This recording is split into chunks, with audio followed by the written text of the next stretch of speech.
K2-18b is unlike any planet I've encountered in my journey. The moment I entered its atmosphere, I knew this world would be different. The air here is thick and dense, swirling with mist and clouds that obscure the surface below. But what's most remarkable about K2-18b are the floating islands, massive, rocky formations that drift slowly through the sky, suspended in the planet's dense atmosphere like lonely rafts in an endless ocean of clouds. It's a strange, almost dreamlike landscape, where the horizon is constantly shifting as the islands move with the atmospheric currents.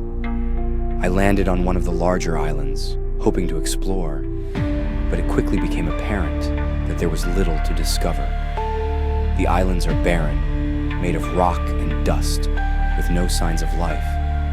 The ground beneath my feet feels solid, yet there's an unsettling sense of impermanence here, as if the islands themselves are adrift in an endless sea of uncertainty. I stood on the edge of the island, looking out over the horizon, but it's always moving, always shifting. The view never stays the same for long as the islands slowly drift in the thick atmosphere. The air is heavy, making everything feel slower, more deliberate. The atmosphere is rich with gases that block out much of the light from the distant star, casting the world in a dim, hazy glow. It's hard to tell where the sky ends and the ground begins, if there even is a ground on this strange planet. The floating islands move silently, their motion almost imperceptible at times, giving the sense that time itself has slowed down here. The vastness of the sky and the endless expanse of clouds are mesmerizing, but there's a deep loneliness that comes with it. The islands, despite their size, feel isolated, disconnected from one another. I moved from one island to another, but the experience was always the same: barren rock, dust, and the constant slow drifting through the atmosphere. It's a place that feels timeless, as if nothing has changed for millennia and nothing ever will. I scanned the atmosphere and the islands for any signs of life, but the results came back empty. There are no plants, no animals, just endless clouds and drifting rocks.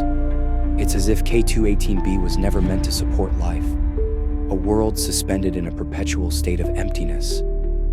The islands float like remnants of something long forgotten, left to wander aimlessly in the dense, swirling mists of the atmosphere. The more I explore, the more it feels like this planet is caught between worlds, a place that exists, but never truly lives. The silence here is overwhelming. There's no wind, no movement other than the slow drifting of the islands. It's a silence that feels unnatural, as if the planet itself is holding its breath.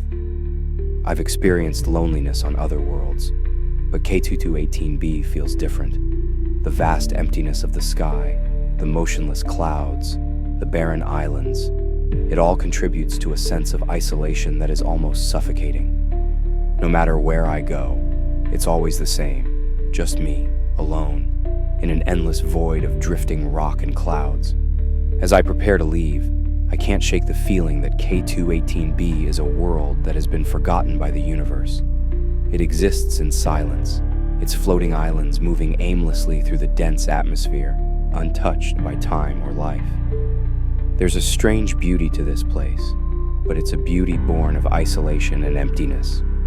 The floating islands, with their slow, drifting motion, seem to embody the planet's quiet resignation, a world that simply is, without purpose or direction.